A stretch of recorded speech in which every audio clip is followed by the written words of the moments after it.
Welcome to Tenacity with Sonia C, the podcast for founders, entrepreneurs, dreamers, and leaders navigating the journey of growth. In each episode, we get into the setbacks, the rebuilds, the pivots, and the lessons learned along the way. These are honest conversations with leaders who face challenges head on and found success in business and in life. I'm your host, Sonia, and let's get started. My guest today is John Hacker. He is the CEO and co-founder of NearGear and the creator of ZenBud, an ultrasound-based vagus nerve stimulator headset designed to address chronic stress and dysregulation. John began his work as a student in biomedical engineering and entrepreneurship. What started as a prototype evolved into a company operating in one of the most emotionally and commercially charged categories in tech, mental health. He is building a space where science, skepticism, regulation, and hope collide. Today's conversation is about wellness trends. It's about what it takes to build responsibly when your product touches the nervous system. We talk about execution, credibility, pressure, and what it costs to lead in a category where people are vulnerable and expectations are high. Hi, John. How are you today? Welcome to the show. I'm doing well. How about yourself?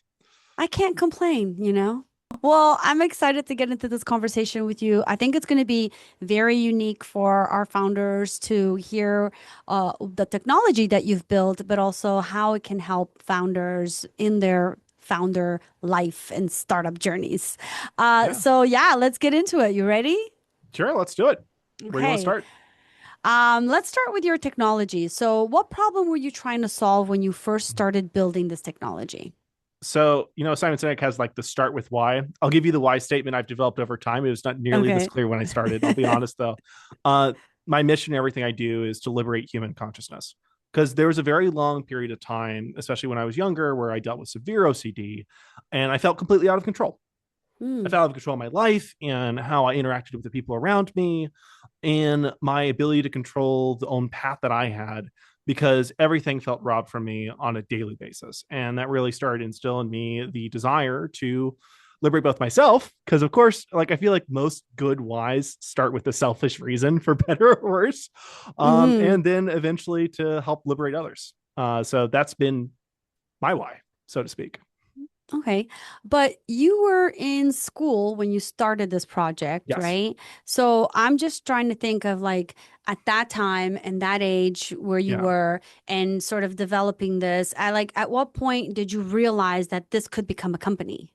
Well, I started this with building a company in mind from age 11. Okay. All right. So this was always intended to be a company of some sort. Now, originally, way back when, I was taking a look mostly at sensory substitution as a way to help me deal with my own issues. We're talking like things like full VR dive, that sort of like the ability to immerse yourself and to kind of escape from the world that is into a world that you want it to be. That's a lot more complicated than I originally thought it was. So we built out what is essentially the simplest version of that. I spent a long number of years trying a number of things that just really didn't work. And I was very arrogant when I was that young, to be honest with you, because I thought I could do it all by myself. This hard tech, deep tech company, like, yeah, sure, I'll get it done. Which, I mean, you have to have some of that to do anything of worth, but it's important that the world will smash a little bit of that out of you over time. It's like really actually at the start of college, because I went to college to get a biomedical engineering degree, to build it and to get myself, because you have to have some street cred in Medtech world. Like, if you don't have a degree of some sort, they're not going to take you seriously. And also I did some work with neurotech and entrepreneurship as well. And I tried to build the first version prototype of what I thought was going to be a completely novel method of neurostimulation, and it completely failed. It completely didn't work. It was just a complete failure on all fronts. I love it. I love the failures. Well, they're what get you there. Everything of note is a significant amount of time spent failing over and over and over again. And really, the resilience and endurance to withstand those failures is what makes the difference between the people that succeed and the people that don't. That's all it is. I mean, as long as you're pushing for that core of why you're doing it in the first place and you're pushing towards that, even if the final product looks completely different from what you set out to do, That's what matters. I mean, like that's what it was for me. I set out to build Yeah. non-invasive virtual reality, full dive, and that is definitely not what we're doing right now. That's not what you're We doing now. No, it isn't, but it doesn't mean that the core mission has changed whatsoever. It's Yeah. always been about getting people control back. So, Yeah. And you know what? Like I think I have these conversations all the time, obviously, but I think that every great founder doesn't end up with what they started out with. yeah, And like that's why I got excited when you said failures. I actually do public speaking on some of my failures, right? Because love it. they sucked at the time and I think I cried a couple of times and I Yeah. crawled into a corner and felt like Mhm. really alone. But not only did they help me build a better product, they also built a better version of me. I can take Yeah. on way more than I could, Mhm. previously, because I've been through this a couple of times, not just once. So All the it best builds founders are. resilience. Yes. It builds resilience for sure. No, I think it's a core requirement. If you don't fail early, it's almost you're being robbed as well. Mm, Because you're going to fail at some point. And if you don't build up that resilience through a bunch of early failures, it means you're going to pay down the line. And it doesn't mean you can't handle it. yeah. Yeah. As long as you build yourself up in the right way and you're willing to push through, you can handle it. But like the founders that never experience difficulty, I almost feel bad for them because they're going to get blindsided and they're not going to know how to center themselves Yeah. and to push through it. You said something in the beginning where you said like you were younger, you were Mm-hmm. kind of cocky. How did your personality from being like, I don't know if you were like a know-it-all or if you were just Oh, cocky, if you were like, 100% I was a know-it-all. I was so for better or worse, how did you like, humble yourself down to be the like, world humbled okay. me. It's not like I humbled me. The world humbled me over time. There was a couple of key points that really drove the message in. One of Mm, those was that first really massive failure at the start of college because my excuse to that point had been I didn't have the resources, right? And it's mm, not like I went to RIT. Very frankly, it's not like they have a bunch of biotech, neurotech resources. They have some, not a lot, but that didn't really matter because I thought that should have been enough to do what needed to be done, and it wasn't. And so that was a big humbling point. And then just seeing how capable other people are, smart people are, really oh, helps. And like surrounding myself with people that are like not necessarily like some of these people are just incredibly intelligent at things that I'm very, very dumb at. And now there's things yeah. where I might be more intelligent than they are on certain things, but there's certain things where I would never be able to compete. And like ironically enough, even though I'm a biomedical engineer, my CAD modeling skills not great. I got to be honest with you, and that's a Hmm. lot of biomedical engineering. My physiology skills, I do decent at that. I understand the science pretty darn well. But like you asked me to do mechanical engineering or electrical engineering, and I'll do my Yeah. best. It's going to take me around 10 to 100 times as long as it's going to take a really good engineer in there. So it's much Yeah. better to just work with a really good engineer or to work with a person that's already an expert because it cuts down on the time, cuts down on the friction, and you focus on what you're good at. And Hmm. trying to do everything yourself is some people like perhaps it's more feasible now that we have AI tools assisting us in some things. But Yeah. even then, like realistically, it's much better to work with the experts if you can get away Yeah. with it, if you can do it. That is a big piece of it. So, how are your CEO skills? What is CEO skills? Like this, I like if I'm going to answer that, I need an answer to that question first. Okay, I was testing you when I asked you that question. So the reason why I asked you that was because you were talking about like, yes, you were in school and you were a bioengineer and you Mm-hmm. were working with all these, technical Yeah. people and you were building this, but there's a difference between building a product and then Yep. launching a product and then running a business. So I'm going to Uh, ask again, how are your CEO skills on the running a business so part of it's it? something that I've gotten better with time. I mean, like it's something where I am more comfortable with public speaking now than I was in the past, which frankly, as much as I hate it, PR and that sort of sphere is a necessary part of being a CEO Mm, in the modern hmm. tech infrastructure. You need to be charismatic, or you need to learn how to be charismatic enough that your operational skills can take you the rest of the way. Yeah. Um, and I've gotten decent at that. I mean, I think it's really all you can do to get good at this sort of thing is just fail a lot. That goes for engineering too. I think that's with any skill. Hmm. And I've already paid a lot of those failures, but I'm sure there's a lot more to go. I think that's just part of life. Do you have a co-founder? Yes, I do. I have someone that's stuck with me through a lot of this process, and he handles a lot of the engineering and day-to-day operational tasks, which I used to do, but frankly, I You really don't can't. like doing. Yeah. It takes me And probably 10x the effort that it takes him to do. yeah. And that's the whole point, right? Yeah. Getting the right help at the right times and dividing your time so that you can be doing the things that you're really good at. And that's why I asked you if you had a co-founder, just because it's almost like being able to divide and conquer, especially Yeah. when you're starting a business. It's a cheat code. A co-founder is a Yeah. cheat code. A good co-founder. A bad co-founder can kill Yes. your business. And Yes. It's like a we've, marriage. yes, it is. It is. It really is. And I mean, like, over time, like, there's a lot of people that will try to claim to be your co-founder over time, especially at the really early stages when things are just an idea. Like, oh yeah, Mm-hmm. I'll help you out for 5 minutes, and then they flake off in the next 10. I think being really diligent about ensuring that you have a clear relationship with those individuals, and then Mm-hmm. eventually finding the people that you really want to keep with you in the long term, and then working with them is really the optimal way of doing it. It's just really hard. I mean, like, Mm-hmm. a lot of companies will die because you bring someone in as a co-founder and they actually don't care that much.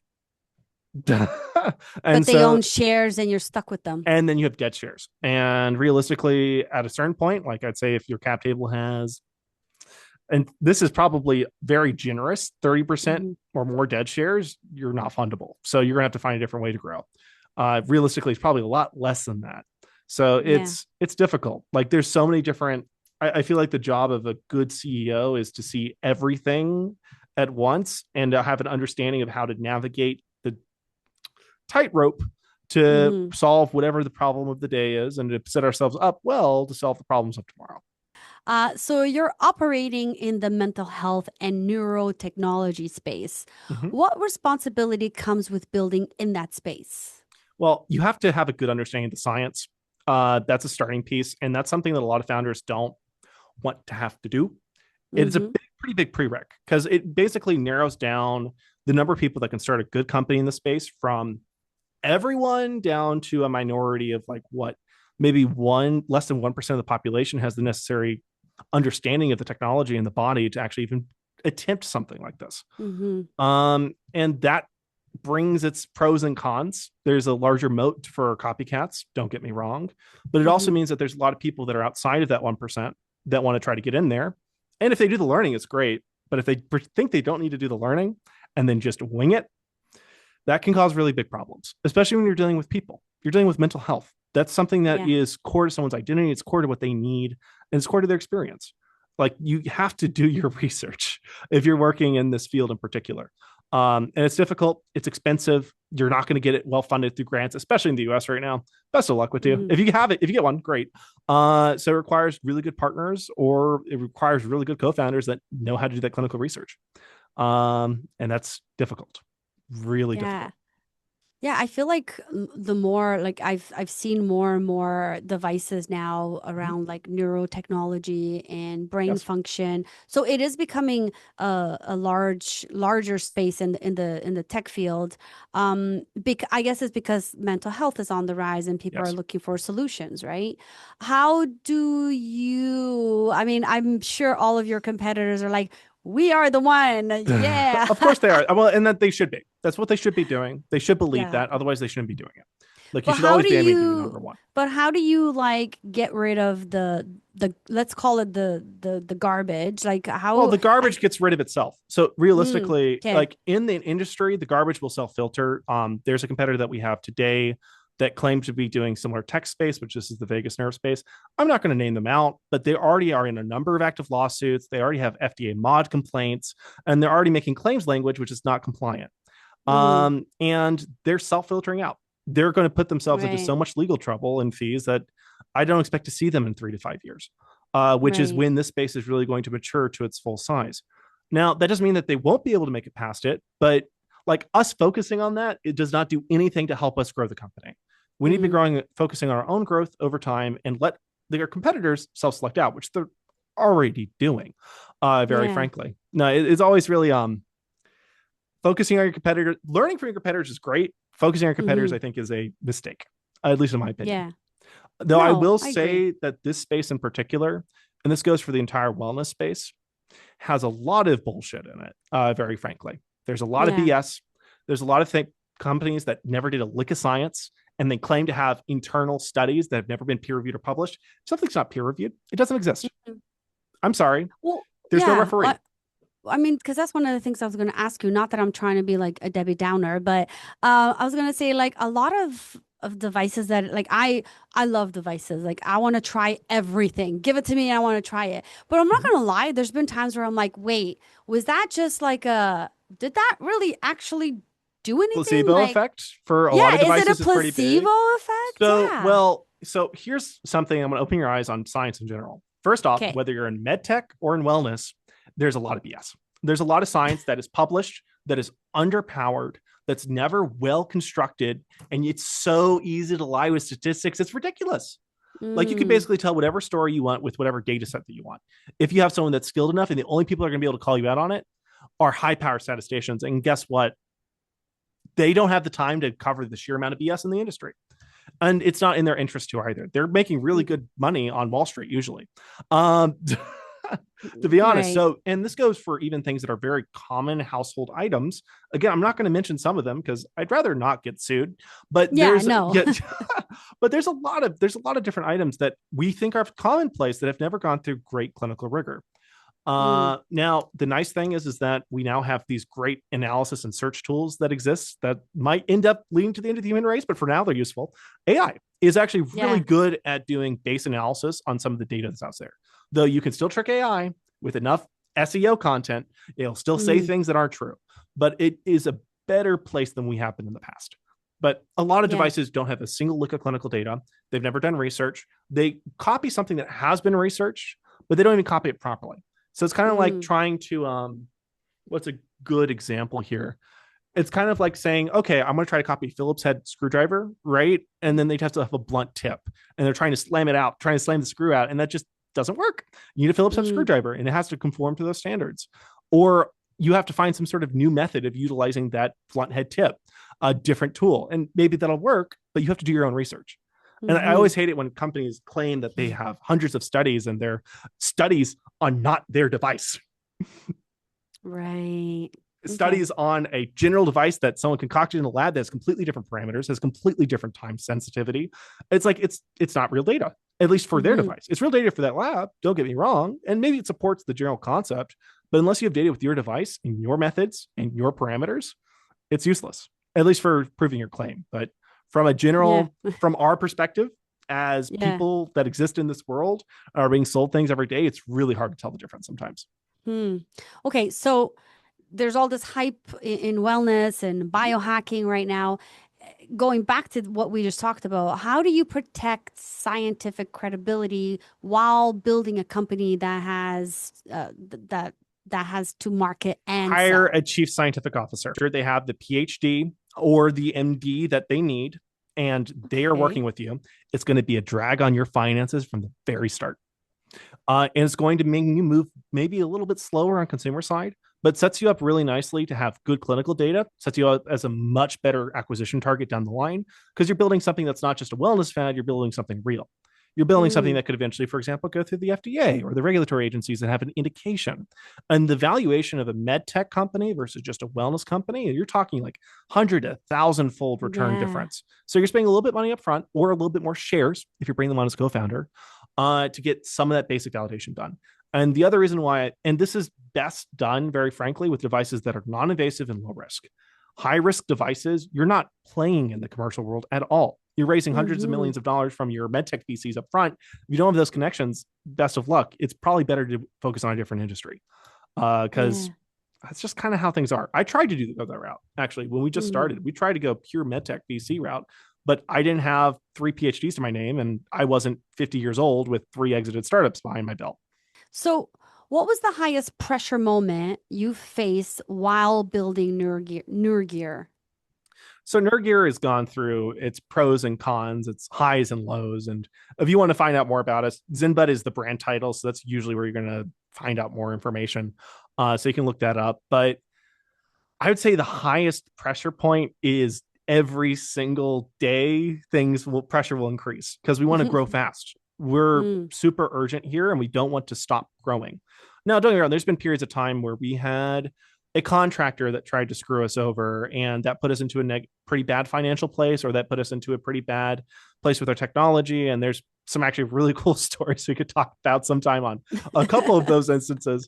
But realistically, the goal here is to continue putting pressure on ourselves to perform and to achieve, which does take a mental toll if you're not careful. But it so happens that we're building a company that helps you handle that. So helps balance it out a little bit.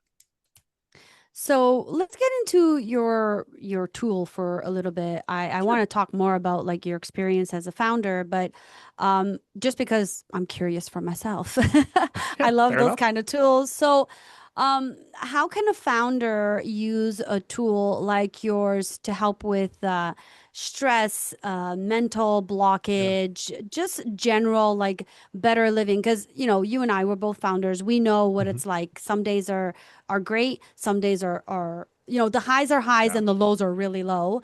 And so I'm always looking for tools that will help me sort of like get my brain in place because when I'm stressed out, I'm like all over the place and Yeah. I'm always looking at like how can I get grounded? How can I and then when I get overwhelmed and stressed, I have a lot to do, but I get nothing done. So Yep. how could a founder benefit from actually using a tool like yours? So this first starting point is that most founders, and I would say most successful founders, are highly sympathetic dominant. Now, sympathetic is this part of you have two responses in your body. You have the parasympathetic or rest and digest response, and the sympathetic and fight or flight response. Like Mm-hmm. it's kind of like imagine like your workflow, you're about to go out and pitch investors right now, that's sympathetic. Or you have to get a lot done right now, that's sympathetic. Now, part of the problem I've seen in my own personal journey and a lot of founders that I've talked with is that a lot of the times we stay in that state most if not all of the time because there's Mm-hmm. always another mountain to climb. Mm-hmm. And it's means we can get a lot done sometimes. But when we burn out or when there's problems with our system because we're constantly running it on 1,000%, Mm-hmm. it can cause problems. You end up in a place where you can't get anything done because you get overwhelmed or you get exhausted in a physical way, even if your mind's still running and racing. And that's where a lot of what we do can be of help because what we do is we actively upregulate your rest and digest system. We increase its activation, we increase its levels of activation. So if you are constantly running sympathetic, we give you some time for your body to recover. Mm-hmm. And so utilizing our tech, for example, 5 minutes a day, that's what we suggest. That's what we do all our clinical research on. That allows you to over time be able to activate that parasympathetic system more consistently. And when you're able to do that, you're able to handle a lot of those sympathetic highs a lot easier. And I'm parasympathetic and sympathetic are scientific terms. You're able to handle the fight or Yes. flight, the high adrenaline state a little bit better when you have time Okay. where you're not in that state. So if your problem is switching those states, it's a really nice state control tool. And that's what we've been focusing on from the start. So, one of the things that I struggle with a lot Mm-hmm. is I medicate myself to sleep, to be able to Yeah. get 8 hours of sleep every night because when I go to bed, my brain is just on all the time and I can't shut it off no matter what I try. How would your tool help? Does it help like get that rest that the body needs? Walk me through that a little bit more. It's going to help put you in a state where you can rest. So melatonin works very differently than any sort of parasympathetic activation, different mechanisms. Most Mm-hmm. drugs work differently than neuro tools because what they're doing is it's kind of like they're hitting all the receptors that they can, essentially, and it's Okay. very non-precise. When you're talking about a tool like this, what we're doing is we're upregulating your ability to rest. We're increasing your ability to potentially go to sleep and have a better night's sleep. Maybe in a similar way melatonin, but it's going to feel different than what you're feeling there. It's a very different experience. I'll say that up front. Mm-hmm. Um, Now, we have had clinical data published and peer reviewed that saw significant improvements in sleep scores among participants. So we have seen improvements for sleep for members and Mm-hmm. groups, but I would say most of the time it's less impressive than a lot of the work that we do with fight or flight responses, which high stress scenarios. That stuff is a lot more immediate and a Mm-hmm. lot more compelling for folks. Yeah. But when it comes to sleep in particular, if your sleep is caused because you can't exit that sympathetic dominant reaction, which based on your description might be exactly what you're dealing with, Yeah. then we could expect it to help us sleep quite a bit. And that's also why we had to, Yeah. funny story, founder story. At the start of this, the devices were on all the time because it's dumb tech. You plug it in and it turns on, right? Right. And then we found people emailing us about how, oh, I love sleeping with your device. And we're like, Don't do hmm, that. maybe. No, it's it. So what we were thinking, like, we don't want to prevent people from using it to help go to sleep, right? But we Yeah. we need to prevent people from stimulating themselves 12 hours in the day. That's you need 5 minutes. You don't need 12 hours. And if you want to do more than 5 minutes, that's fine. So we actually set a 30-minute timer on it. So now it turns off after Oh, 30 minutes. So people can use it and go to sleep, and then it's not going to cause problems and stimulate them all night. So yeah, yeah. another factor, like you find things out over time for sure, but the intended use Yeah. is always 5 minutes. It's funny how like you build something and it's like this is perfect and then users actually start using it and they change the whole thing. And you Yeah. have to like whether it's a user face or a product and something like shutting off after 30 minutes, we don't think about those things ahead of time, which takes me Mhm. to a really important point, which is like founders speaking to their customers and getting the feedback about their product, about how it's actually, how often do you have to go through that process to actually understand how beneficial your tool is to someone who's using it? I think that so there's two names for the process we're talking about here. I went through a lot of like the federal programs for entrepreneurship. That means I know customer discoveries as a thing. Yeah. I'm actually not a massive fan of how they're conducted or how they're used because usually you're trying to get an idea of problem space. If you're Mm-hmm. solving a problem that's useful, it's usually a problem that you already have and you already have a deep familiarity with what the problem is. You don't need to find the problem. What you need to figure out is if the solution you're building is actually solving that problem. Mm-hmm. It's why for a lot of the folks, when I used to help founders in upstate New York, I was telling them, get a solution built. It's not going to be perfect. People are going to have problems, and then talk with the people that are using it. Ideally, if you can get them to pay to use it, that means that they have a real stake in actually trying their best to use it. And they will complain at you all day about what's wrong with it. And they will also, usually, this is the thing you have to dig for. They won't necessarily tell you what's going right unless things are going Mm-hmm. really, really right. And sometimes they won't tell you what's going wrong when things are going really, really wrong. But in the end, build the solution, get people to use it, then talk to them. The product discovery always seems to be more potent than the customer discovery. But that might be because I did like 400 of them before we even got started. So it's just kind of like, Yeah. I'm going to challenge you on that. okay, go ahead. Okay. This is this So is a this is one I would love to debate on, to be honest with you. I hear what you're saying, but and I'm only gonna debate you on this because I've witnessed this with Mm-hmm. even people that I know, friends that are founders, and I'm like, oh, okay, like I've met people that are like, I have this problem, therefore everyone else has this problem, or at least 5% of the population has this problem. And then they built the product. They don't ask any questions. They build it and then they go out and try and do that work. And they realize that nobody has that problem. So now they're trying to create the problem so that their product will have a need. Yeah. So isn't that kind of counterproductive a little bit? So I would actually say the problem here is not okay. I'm going to disagree on where the problem is in that chain that you just gave. Okay. Yeah. So them building a product that they have a problem for, okay, I'm okay with that. I'm not Right. okay with them just making an assumption that 5%, 10% of people have that problem because that's a very ill-founded assumption. You have Mm-hmm. to find where people like you with your problems congregate. What Yes. audience Okay. is that? And we actually have tools now that can do that. Before you start building a solution for something, you should try to figure out how widespread the problem is. And if you need to do customer discoveries to do that, that's fine. I just think there's so many survey tools now. There's so many tools that will give you a decent lay of the land that Yeah. it's less useful than it has been. But doesn't mean that if you're going to just assume that 10% of people have that problem and build something only for you and then get surprised when it doesn't work for the 10% of people that you thought had that problem, that's okay, fair Yeah. enough. um Right. I can Okay. understand that being a problem. So I guess it's just we have different ideas on maybe on what some of these Yeah. things mean. Yeah, no, I think we are on the same page on where we agree, like either build or go talk to people, but at the end of the day, we're like, don't spend all this money and make sure you're having Well, conversations. that's actually another big piece is like, why are you spending a lot of money on initial product dev? Yeah. It should be fast iteration. If you have people that are talented in engineering and understand how to be scrappy, you could probably do it on a shoestring and bootstrap. And you Yeah. can. I have no founders that have, and that's where we got I've our start. bootstrapped. Yeah. Yeah.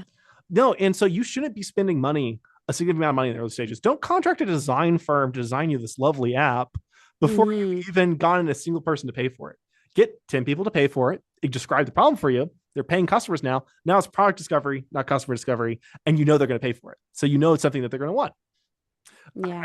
And that way you also have initial revenue, which okay, I get it. Like it can be your valuation can be a little bit more wiggly if you don't have revenue, but Yeah. if you don't have revenue, you don't have real customers, and that means you don't know who Yeah. your real customers are. So Yeah, and I think revenue is the proof in the pudding. You're always going to need when you're a startup, you're always going to need investment to a certain degree, whether you're making revenue or not. But making some sort of revenue is proof that hey, like people are actually willing to pay for this. We have a roster of clients. We might not be making $10 million yet, but we are on the way there, and there are actual users that want to use this product, this we talked about a application. science co-founder previously. It could be Mm-hmm. interesting to have someone that understands sales as a co-founder. Like it you can Or do learn it marketing. yourself. Sales or marketing, like one of those two. I mean, like realistically, we have people we work with on marketing, and they're going to hate me for saying this. I consider them both part of the same specialty. It's all about Yes. psychology and understanding what Yeah. gets people to press that button or to sign that check. I mean, like, Yeah. and because I do think that it is refreshing when investors, angel VCs or otherwise, see someone coming to them that already has revenue and already has Yeah. paying customers, and it shows you of them immediately that you're not vaporware, which Yeah. 90% of startups that you meet are vaporware. They never built anything. At least like on the lower, once you get to a, you can filter out the vaporware over time, but Mm-hmm. a lot of startups never build something. They don't have paying customers, or they build something and they've never sold it. And to an investor that's like, okay, so I have to do all, I want to give you this money to do the base diligence work. That doesn't track for me. Why would I do that? I'm going to go with the Yeah. company that's already done that base diligence work, that has 10 customers, paying them right now for the product they have today. I'm going to help them scale that, because that's all pure profit for me on upside. Because like if I'm just helping them scale a model that already works, I'm totally down to give them rocket fuel. But if I have to build your model for you, unless I know you personally and I think that you have a good chance of figuring this out, which means you have to be a multiple exited founder a lot of the times, I'm Yeah. unlikely to do it, to be honest with you. Yeah. Well, I mean, the whole point is that you want your return on investment. Yes. So, the goal here is like they say that a VC will usually get out of 100 companies, 20% will succeed and they'll get the return on investment, but they'll lose 80, right? I So think 20% is high, to be honest yeah, I with think so you. too. But I think maybe 5 years ago it was 20. It's probably lower now. But they go into it knowing that they're going to lose money. So if there's a possibility where a company is actually generating revenue and can prove that the proof Yeah. proof is in the pudding, It de-risks yeah, it significantly. it Well, I mean, de-risks like it. Yeah. an early stage founder job is to de-risk the company on all verticals that it can. If you're doing deep tech, hard tech, you need to de-risk on scientific, on regulatory. And if you can Mm-hmm. do some revenue de-risking, amazing. A lot of times you can't, because things are either high or medium risk. Only low Yeah. risk technologies can even have the option. And even then, like it's like a tightrope that you have to walk. Now, when it Mm-hmm. comes to other, I think de-risking on revenue is honestly the best way to go in a lot of scenarios. But I think there's also this assumption that uh, investors are like you, or they're good guys, or they're working for you, and that's not the case. Investors don't care about Yeah. you. They They have like a care about million the. other companies. They don't have time to care about you. Maybe you can make Yeah. them care about you, but probably not. It's better to assume that they don't, and then to work with them in a business relationship, because that's what you're establishing. And Mm-hmm. if you look at your company from a business relationship perspective and you're like, I wouldn't invest in that, then why the hell would they? And it's Yeah. really hard to get that sort of clarity and step back, but that's a skill that's going to aid you on every step of the process. And I would encourage early stage founders or founders in general to take a step back and say, here are the reasons why I wouldn't fund this. And then Mm-hmm. find reasons to change that. Find ways to Yeah. change that. If one of the reasons that you wouldn't fund something is because there's a regulatory risk, then in biotech, go do a QSUP or a BDD. Yeah. They don't really cost much of anything. It's really just you talking to the FDA and saying, hey, do you think that this thing could maybe go through you guys at some point? And they could Yeah. say yes or no. And if they say no, oh, great. You just saved yourself a lot of time and money. If they say yes, Yeah. amazing. Great. You can push things through. And FDA guys are super friendly. So it's really not that big of a Yeah. concern. They want to help. They want to help Yeah, for on regulatory sure. side. So tell me what so far in your founder journey, what Mhm. has been like your biggest challenge? My biggest challenge was myself getting my own way, Oh, realistically, for a lot of my journey. And it's not even Uh, I mean, like I could point out to a number of third party variables that I couldn't have predicted or controlled, but you have to pay the tax of naivety when you're getting started. Mm-hmm. And I think until you pay that tax, it's going to cause problems because problems are always going to come at you. That doesn't change. Mm-hmm. Problems are still Mm-hmm. going to affect you no matter how experienced you get. Problems are going to come, but how you deal with those problems, how emotionally invested you get into those problems, and how distraught you get around those problems changes very quickly. Mm-hmm. The more mature you become in a business context. And I think it's like this is the reason why a lot of times investors want to fund the second company, not the first, because the first Yeah. company is the one where people are still paying that learning task. If Yeah. if they have a good enough advisory team and if you have enough traction, it's immaterial. But like doing that learning upfront is valuable if you want to continue being a Yeah. founder in the future. Yeah. So, how did you get out of your own way? Tell us for those founders that are listening that are also in the same shoes that you were in. The world will do it for you. Very frankly, the world will force you out of your own way because either it's going to kill your dream at the start Mm-hmm. and you're going to have to rebuild from the ground up, or you're going to push through it and find a way through it. And in that process, you're going to get out of your own way. But So how did you come to that realization? I would say it was when I realized that my perception of reality had changed. And that has happened on a number of occasions. Every occasion I look at my past self and it's like, I was so dumb back then. How could my Mm-hmm. perception of reality been distorted and biased? But that's growth over time. Like that's how these Mm-hmm. things work. I mean, like I'm doing a tie-in back here, but like that's the same thing that we've seen with a lot of people that actually use the Zenbud too, is they see a perception change. And that's really what we're looking to do. And that's what I Yeah. encourage for you to look for is see when you can find similar problems that before would have hurt you or would have stopped you from making progress that now they don't. That is the Mm-hmm. biggest indication of a shift in your personal growth. Now, is there any way to speed up that personal growth? Put yourself in high pressure environments consistently, put yourself consistently on the fire and keep Okay. pushing. That's the best way to do it because you're going to make more Yeah. mistakes that way and you're going to move faster that way. So, give me an example of something that you went through and came out on the Okay. other side Yeah. with that Yeah. realization. So here's a good example. Cleveland Neurodesign. I was a contestant there, right? So I drove over to Cleveland, Ohio. It's a great program. Some lovely people run it. We had a mentor that was a venture capitalist that ran a pretty large fund in the space.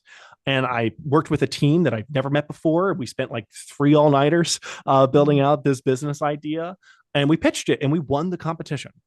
Oh, good. And after the competition, I went to our VC mentor that I had gotten to know really well over the last couple of days. And I talked with them saying, hey, do you have any interest in this idea I'm building? Do you have any advice or feedback you could give me? And they basically tore me down to base one and said, this is not something I would ever fund for XYZ reasons. You need to completely rethink your strategy. And then maybe we can talk. But realistically, this is not something that I would want to do. And at that time, they were in my vertical. And so that was a hell of a realization, especially coming off of a successful pitch with that group. Mm-hmm. And that group, by the way, like that project never went anywhere because, frankly, because no one was taking charge of it 100%. I considered Mm-hmm. doing that, but the other people weren't super interested in putting their life force into it, which is required to get something off the ground.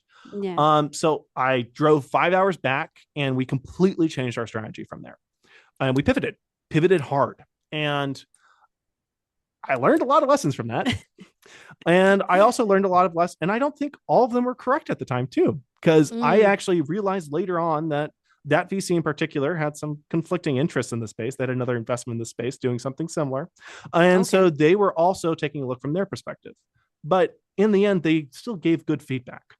And like the Yeah. ability to take that feedback to mold your own perception of reality given you have to do your reality check because not all the advice people give you is good and people all have their Mm. own biases. But I think that was a pretty big experience for me personally. Yeah. I mean, you could have been stubborn and said they're wrong and I'm right and I'm not changing anything, right? And sometimes there's value in that.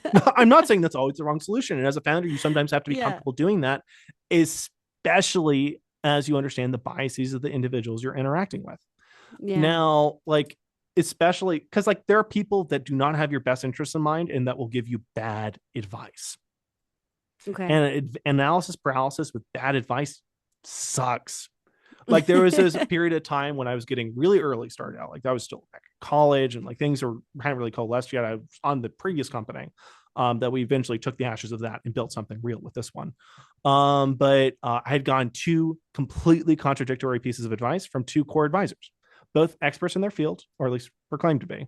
And I was like, what the hell do we do here?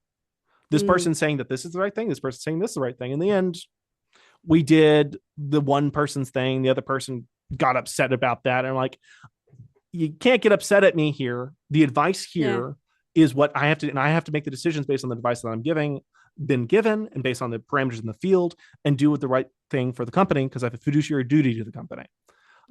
Which that's also a lovely thing to pull if advisors are giving you problems. But that was also like another piece of it. Like not everyone was giving good advice. One of them was actually giving really bad advice at that time. And we've had periods of that ever since as well. Like there's a lot of bad advisors out there, and there's a couple gems, and you're going to go through 10 bad advisors to find one gem, and that gem you should keep really damn close. Yeah. I love you're saying that. I love that you're saying that because I've had times where I felt guilty and I keep it to myself. I'm like, I should not have taken that advice. And I'm like, the person that I got advice from are like fantastic. They've been in business for so many years, but they're really good in this space. And I'm like, I'm in a completely different space, and the advice that they gave me did not fit my space. It fit their space.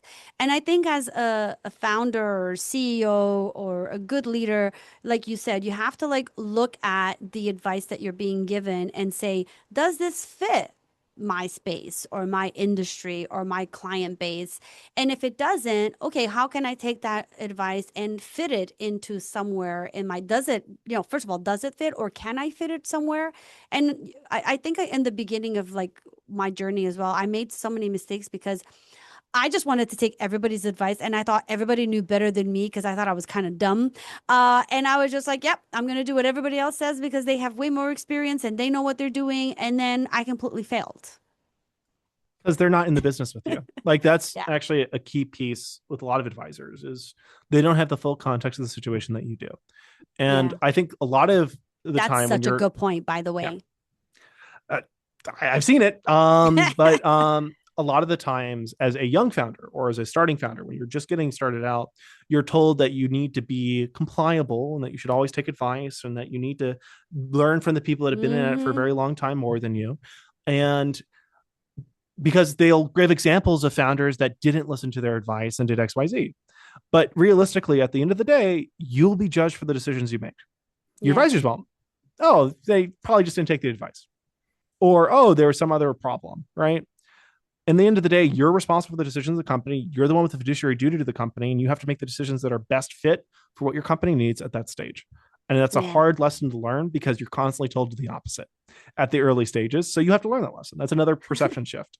Like, Yeah. and yeah, I mean, like there's a lot of learnings in all of that for sure. I'm glad we're talking about it because these are all the things that everyone's going to, not all of these things, but some of these things everyone's going to go through one or the Yeah. other. Right. And I think if I had known about some of these things at my early stages, I probably wouldn't have made as many mistakes as I did if I had gotten that advice or, Those you know, mistakes built you today though. Like, yeah. I mean, like you may avoid certain mistakes, but you're not going to avoid the lesson. Uh, like But you, it's really hard because like you go to conferences and everyone's talking about all the good stuff and yeah, all the great things that they did and how they got there, but nobody really talks about like all the garbage that happens before you get there, right? And yeah. and that's why I built this podcast because I'm like, let's talk about all that stuff. Let's talk about the garbage. I Because love I that. was annoyed. Well, I mean, like it's like social media, to be honest. People show the best facing photo they can. Maybe just look like them in Hmm. reality. They're not showing the gritty parts. I mean, but that's also why I kind of really like this form of content too. These Yeah. podcasts is that you can usually be a lot more informal and you can talk about these things. Yeah. And like I can understand why founders, even founders that are successful, can be a little bit scared to talk about these things because it shows weakness. And one Hmm. of the things we're taught, at least I think one of the archetypes for founders a lot of the times, really doesn't like to show weakness. And I've been Mm. there. Trust me, it's been a hell of a journey learning to be able to do that. but I think it's also important because you're not Yeah. perfect, but no one else is perfect either. And anyone that's trying to convince you that they know better than you is because no one has a crystal ball. Yeah. No one No, does. it's Even the true. most experienced people on the planet make terrible mistakes. It's just different mistakes. So, Yeah. I have a saying that I always tell people. I'm like, I think this is my own personal opinion. It's not like mhm, a teachable thing or anything, but I always tell people like a good leader is not afraid to ask for help, yeah, right? it's true. Because we don't know everything. And I'll give you an example of that. I was speaking at a conference last year, and someone afterwards came over to talk to me. And he was a founder and he was building an AI tool. And he was kind of like, he was kind of hesitant to ask, but then he's like, would you be willing to like maybe have a call? I would love to ask you for some advice. And I'm like, yeah, sure. Connect with me on LinkedIn, reach out, no Mhm. problem. And he did. And I followed up and we got together. We had a meeting and he sort of asked me for some advice. And then he's like, "Would you mentor me?" And I'm not really a mentor, but I was like, "You know what? Since you asked, sure." He was like early stages. Yeah. And I Yeah. was like, "By the end of this thing that we're Mhm. gonna do, I'm not a mentor, so I don't even know what to call it." But I was like, the goal will be for you to get your first customer. So I'm going to help you get there. And so I sort of went through everything that he was doing, and a lot of it was like even just his website, the marketing, the Yeah. verbiage, everything that he was doing, and then the product. The way he had prepared it for sales. I'm like, why don't you try selling it this strategy? I'm like, you can't sell it for that much. You have competitors, right? Bring your costs down. And a couple months ago, he sent me a text message. I still have it because it puts a smile on my face. And he was like, "Hey, I just wanted to let you know I just sent out two invoices to two different customers, and I'm going to be billing them on a monthly basis." So, he got his first two clients that are actually paying for his product, but he was willing to ask, take the risk, and he listened to everything that I told him, even though there was times where he was like, "No, I can't do that." And I'm like, "You can't sell this product for $5,000 a month. There's no way. Bring it down, get customers on board, get the Yeah. feedback." And he was like, "Okay, fine." He listened. But it was that process of, asking, doing, listening that he saw the results. If he was completely like opposed to that, he wouldn't be where he is now. I've seen found so like it's a really incredible story that you just shared, and I've seen founders that fall into one or two camps. A lot of times, they're founders that are so closed off that they will accept no feedback ever. And Yeah. every once in a while, one of them will make it. It's like sometimes they're absolutely correct. The vast Yeah. majority of the time, they will get stuck somewhere Yeah. because you can't do it all by yourself, and you can't do it Mm, without input from others. A lot of the time. yeah. And then I see founders that take every piece of advice, and if they surround themselves with the right people, if they're very selective on whose advice that they take, then Hmm. it can be useful. But a lot of times they're going to Yeah. get diluted like you were at the very early stage too. Like you acted Yeah. as a good mentor for this individual. Getting them to revenue is a really good idea. Yeah, I like was like just to like, go this is call what back. you gotta do, and this is the goal. Like, let's just Yeah, focus on that's that because awesome. we Yeah. had an end goal, right? Well, that's something a lot of advisor relationships don't have that they need to have. Yeah. Is it's open ended. I want to talk at you for an hour, and you're going to listen and make me feel important. I've had a lot of advisors that were that, Yeah. and the outcomes of the meetings were null, and we weren't making momentum way back then. Yeah. And I have seen founders that get so lost in the contradictory information and the non-results oriented advisory work, because realistically what you did is you came in as what a consultant would do, which is you need to fix XYZ, you need to get this roadmap, and once you get to this point you're going to go from there. Yeah. And that's a useful sort of advisor. Yeah. And advisors that are willing to step in and help you, that's the advisors you want. Yeah. Advisors that are not willing to step on the ball, that's a problem. Yeah. And I've had the opposite. Like I Mm-hmm. have a friend who has been built more than one tech company. And I always tell him like, okay, like you actually have these products, they're built. What are Mm-hmm. you going to do next? And he's like, well, I'm going to build this feature and that feature. And I'm like, have you done any proofing at all? I'm like, this is what you should do. And he Yeah, never, he that never listened archetype to would me. do. Yeah, that archetype would do really well with having either someone like you or someone that is sales oriented. in public Yeah, speaking, because he just doesn't listen at all. Like he's not then interested. they will be an engineer and they might sell their IP off to someone that'll actually do something with it. Yeah, But it's hard that's to go true. further than that. I mean, because Yeah. like it's really interesting, but you need the ideal founder, which no one's the ideal founder. You have to build yourself to be that over Yeah. time. No one starts out there, but the ideal founder is someone that is able to cover their gaps with either personnel or with people that can give the right advice at the right time and is Mm-hmm. still the one making the decisions, even if they're Yeah. getting advice. And sometimes that means that they're going to disagree with their advisors and they're going to disagree with their staff. The impetus is Yeah. on you. The founders are the one that get blamed, no matter Yeah, what. for sure. So you For might as well take sure. ownership from the start because you don't want to feel Yeah. like you don't have control and you didn't do anything and everything was built by someone else. You hate that. Yeah. But in the end, you're going to have so many other people helping you build and building with you. It does end up on that feeling that way in Yeah. the end, but at the very least, take ownership. Um, Yeah, no, for sure. Let's shift gears a little bit before we wrap mhm. up on time. But so tell me, like for founders building in regulated or science heavy Yeah. industries like the one you're in, which is very different, what Yes. discipline matters most in the early years? Uh, Gosh, we talked so much about getting to revenue fast, right? In Mm-hmm. very early years for a highly regulated industry or just a regulated industry in general, it's incredibly important that you make sure that you follow the regulations. You build up your science, you build up your tech.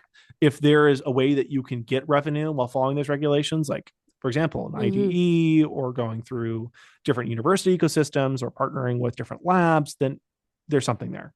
Mm-hmm. If it's because like we cradle to an intersection here, like we have clinical data that we're building over time, and we fully intend to go for an indication at a later stage. But we Mm-hmm. can sell as a wellness product for now because it's a very low risk technology, and we frankly, there is a lot of regulations on wellness products, which is Mm-hmm. a institutional and political problem, but one that benefits a lot of people. So I doubt it's going to change. But for people that are in a higher regulated space, it's better to build up data over time and to build up engineering and to build up intellectual property now. Those are the Mm-hmm. things that a lot of times are going to get you traction early stage because an investor is going to understand that you can't sell something that's highly regulated. But Yeah. that doesn't mean they won't expect you to de-risk. So you need to de-risk Mm-hmm. on your engineering. You need to de-risk on your science. You need to de-risk on your team. And if you can do that, and if you can get an opinion from, for example, if you're doing a medical sort of work from the FDA and the QSUP or a Mm-hmm. BDD, if you can even go for a BDD, but if you can, that's great. Then it's totally worth doing. Yeah. If you can't and you don't have the resources and you're starting out really early, you're going to get pushed to do a PhD and then do two PhDs and do as part of a grant program. And university's going to own 20%. And it's like, it's not ideal, to be honest with you. It'd be Yeah. almost better to work for someone in industry to build up that expertise. And then once you go to VCs, you'll have that background and pair with someone that did the business side. I hate to Yeah. say it that way. If you're science oriented, if you're business oriented, find someone that's already done that, and then bring them Yeah. in and work together. Because like it is kind of like divide and conquer, and a lot of Mm-hmm. times it's difficult to do both the engineering and the business, and investors understand that too. Yeah. That's very It's a interesting rare because breed to find someone that can do both. yeah, it's so interesting because I never really like I've worked with people in medtech, but I didn't realize like that all of that went into it. So it's actually really good to know that. Yeah, Well, John, we're coming up on time, but yeah. before we wrap up, I want to ask you one last question. If you stripped away the technology, what do you believe you are really building? Control. We're building giving Okay. people control back. I mean, like stripping all the technology, we're giving people control of their own systems. Something that's been robbed from us every day since we've been born. I'm young enough that that's the case. I think Yeah. that some of the older generations may have had a little bit of time with their own control, but realistically, not even that. So that's what we're doing on a base reality level. Love it. Well, thank you so much for joining me. I really enjoyed this conversation. I feel like we sort of went a completely different way, but that's okay. It was very interesting. I had a really it was really fun. I mean, Awesome. like anything to do with tech, I'm right in there. So this Love was it. so fun. Thank you so much. Thank you too. It's been a pleasure. I want to thank John for joining me today. There's a difference between building something trendy and building something responsibly. When you operate in a space that affects people's health, their nervous system, or their mental state, you don't get to hide behind branding. You have to carry the weight of the science, the decisions, and the consequences. Leadership gets heavier when the stakes are human. As founders, we don't just build products, we build systems that influence behavior. And that means we have to be disciplined about the tension between growth and integrity. If you're building in high impact categories, tighten your standards before you scale your marketing. And that's a wrap. Thank you for joining me on this journey of learning and growth. If this episode resonated with you, take a moment to subscribe to the podcast, leave a review, and share it with someone who's building through a challenge right now. You can also connect with us on social media and be part of a community that believes resilience is the real advantage. Remember, growth isn't linear, success isn't guaranteed, and setbacks are part of the process. What matters is how you execute. This is Sonia signing off, but as always, keep chasing your dreams with tenacity.